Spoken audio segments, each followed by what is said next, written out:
look at this alternating test. Now, the alternating test is not too bad because at least we can pick which one we're going to use. As soon as we see this, we know it's going to be an alternating test. Obviously, you could also have cos n out the front because the cos curve or the sine curves alternate. So that's another way to disguise the alternating test. But as soon as you get something like -1 to the power of n, it's an alternating test. Why is it called an alternating test? Like if you had a nice simple example here of, say, the sum of n equals 1 to infinity of -1 to the power of n over n, something like that, then your terms would be like when n is 2, let's say it's 2, you've got a half minus 1/3 plus 1/4 minus 1/5 plus 1/6. It's an alternating series because it's alternating. Note, and it's that special one, that 1 over n to the power of 1, this is a divergent series. Using that p-test, if this is 1, it is divergent, but the alternating series like this, this is a convergent series. So not absolutely convergent if you want to use the subject-specific terminology, but this is a convergent series. And this, if it's +1 down the bottom, this is a divergent series. So let's have a look at this. Let's have a look at this one. For the alternating test, you need to do two things. You need to show that the limit as n tends to infinity of this part goes towards 0, and that it is always decreasing in your range or in your domain. So let's look at the limit first. And remember, when we say the limit as n tends to infinity of the an part, we don't worry about this part. It's just this part. Is the limit of this equal to 0? So 1, and as soon as it can, both of these are okay, then we know it's convergent. So let's look at the limit first. The limit as n tends to infinity of log n over n. Okay, now this isn't maybe as easy as it looks because as n tends to infinity, well, this tends to infinity and this tends to infinity, so you get infinity over infinity. Now, is that 1? Like, we don't know the level of infinity and all that sort of stuff, so we've got to do something else. The way to do this, remember, is L'Hopital's rule. And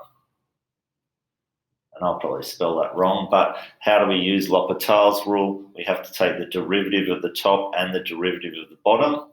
So the derivative of the top is, so what we're doing is we're looking at the limit as n tends to infinity of the derivative of the top, log n, over the derivative of the bottom, which is just n. So the derivative of the top is 1 over n.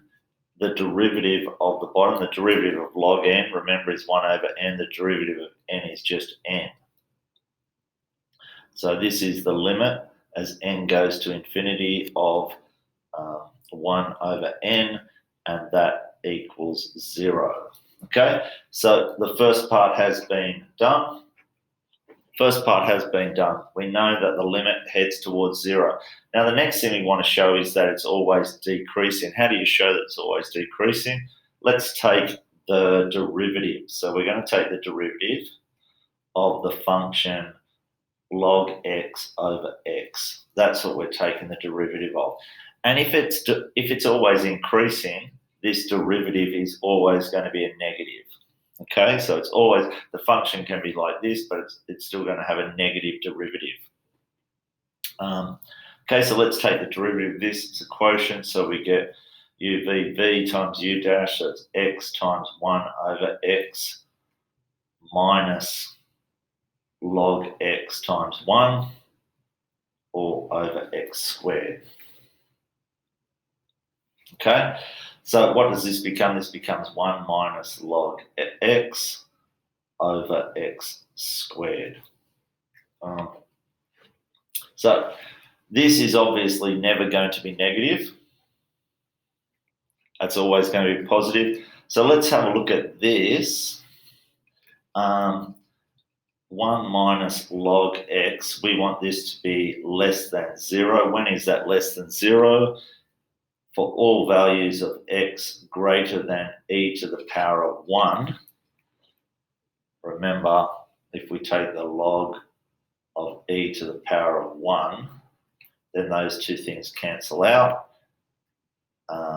So as long as x is greater than e to the power of 1, this is a decreasing function.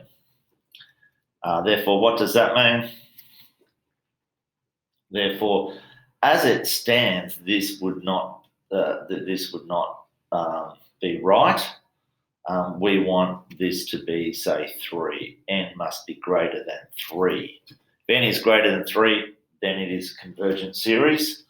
N is less than 3, it is not a convergent series. Okay, because it's only decreasing for n is less than 3.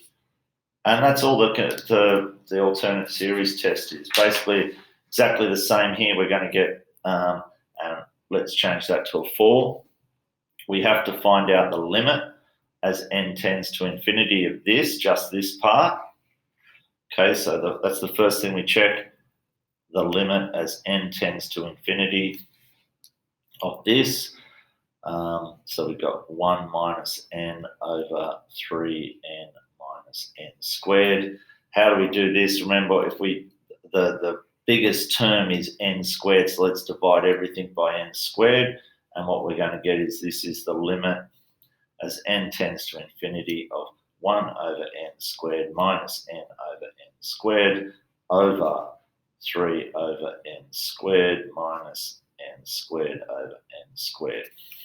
And basically, as n tends to infinity, the top becomes 0 minus 0 is 0 over 1 or minus 1. So, yep, that's tending towards infinity. So that is the first part done. The second part is show that it is decreasing. So that's the next thing we need to do. As long as it's heading towards 0 at n equals infinity and it is decreasing the alternate series, remember it has to be an alternating series for this to work, you are going to get convergence. So in this case, we are going to look at f of x equals 1 minus x over 3x minus x squared. And we are going to find the derivative of this. You could probably... No, you couldn't. Okay.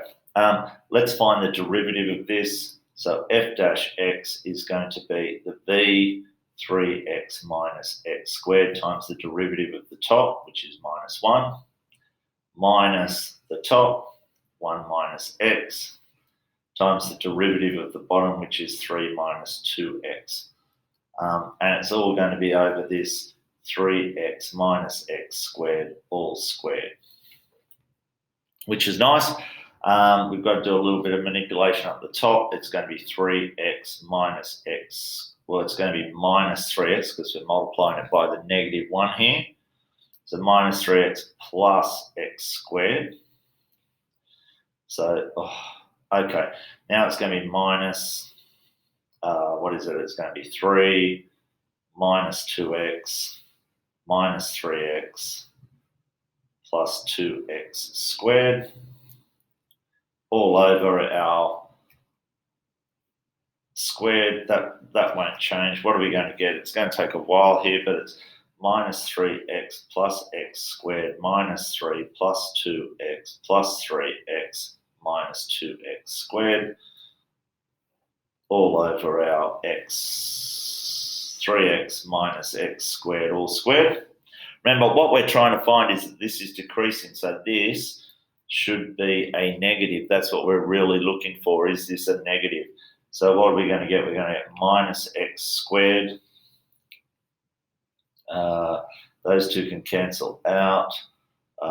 Plus 2x minus 3.